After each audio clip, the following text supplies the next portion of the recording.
came out, and even though there weren't the fireworks that we might have expected, he does say federal funding is at risk if the mayors continue to obstruct. So you still have a problem here, don't you?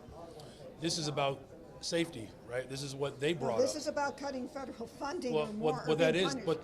but respectfully, that is safety. If you cut services from people, that does affect community safety. What we've asked this body to do is to join in the work that I'm doing in the city Yeah, of but Chicago. they're not going to Are do you going it. to That's give me? the Are you going to message. give me a chance to finish my response, though? Okay. Sorry. All right. It's okay. What I've said was that it's incumbent upon this body to support the efforts that I have put forth in the city of Chicago to drive violence down. Now, look, we have representation that's here in Washington. We're going to continue to make sure that our representation shows up for the people of Chicago. Here's my last point. The residents of Chicago, we send billions of tax dollars to Washington, D.C. It's incumbent upon D.C. to actually pay the residents of the city of Chicago their fair share. Go ahead, Greg. I was going to say, Representative Luna said that she's going to refer this matter and you mayors to the feds for investigation. What are your concerns, if any, about the possibility of charges being brought against you and the other mayors? Well, I mean, if that happens, our legal team, our corporate counsel will review those documents and proceed accordingly. But again, our focus is making sure that the people of Chicago are safe. Marianne? It seemed as if at times there were personal attacks. Overall, you didn't lose your cool. Do you feel as if you walked out of here like, okay, I get what I was expected to do? Well, as I said, thank you for the question. I'm always going to be who I am. The people of Chicago elected a husband, a father, a middle school teacher, someone who comes out of the working class to represent our values. And, I'm not going to shy or cower simply because people don't believe in investing in young people, investing in mental health, investing in housing, driving violent crime down in the city of Chicago. So I promised that I would come here and represent working people, and that's exactly what I did. Mayor, were some of these? How do you feel you did, and how did you prepare? Well, look, it's a lot easier to speak to the values of our city when you believe in them, right? And so, I will say this, being a middle school teacher in the Chicago Public Schools certainly prepares you for this committee. Mayor, did you learn anything new from your experience today in this hearing? Well, I mean, look, there are a lot of people in this country who want Washington to actually invest in people. To hear congressional leaders from all over the country express a desire to invest in the people of this country, that was encouraging to hear. I mean, it's what I've been doing as mayor, and I'll continue to do that. You seem to receive some of the most personal attacks out of any other of the mayors sitting there. Why do you think that is, and was it not tempting to kind of respond to those directly head on? Well, look, I represent the greatest freaking city in the world. I mean, the city of Chicago is beautiful, and I wake up every single day working hard to make sure that people of Chicago are safe. And we have a lot of work to do. No one's going to disagree with that.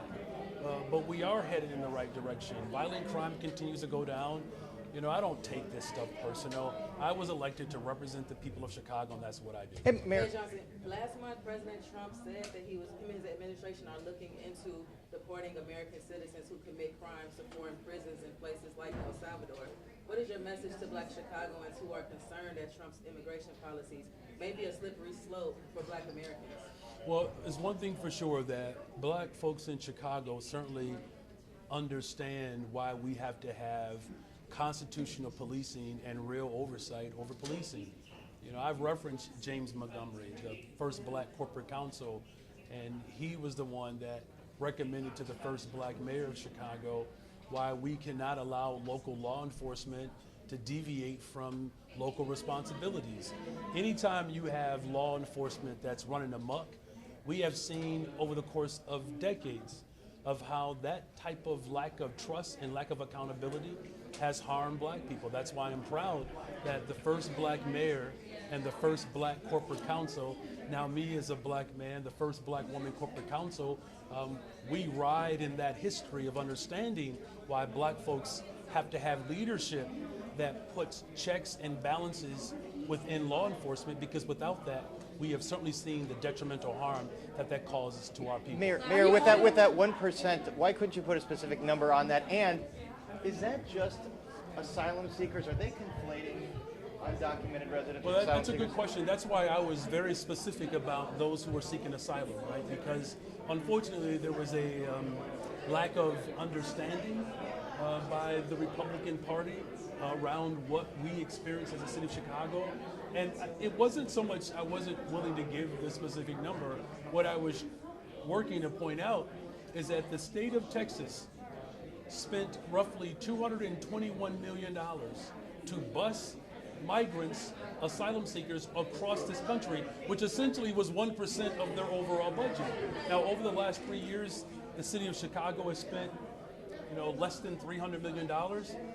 We have spent 20 times the amount with new investments on Black Chicago. Here's what I hope that comes out of this. I need you all's help to engage and inform Black Chicago in particular of all the investments that I've made. It's so critical for the people who have been disinvested in for decades to not know that we have spent 20 times the amount with new investments just for West and Southsiders, building homes, hiring young people, making sure that we're providing behavioral and mental health services, and driving crime down. Remember, when I ran for office, many folks believed that my vision for Chicago would make it less safe. Well, we have proven the people who did not believe in leadership like mine, we've proven them wrong. Not only is crime down, but investments are up. Thank you all Was very that much. easier than basic Chicago? Thank you.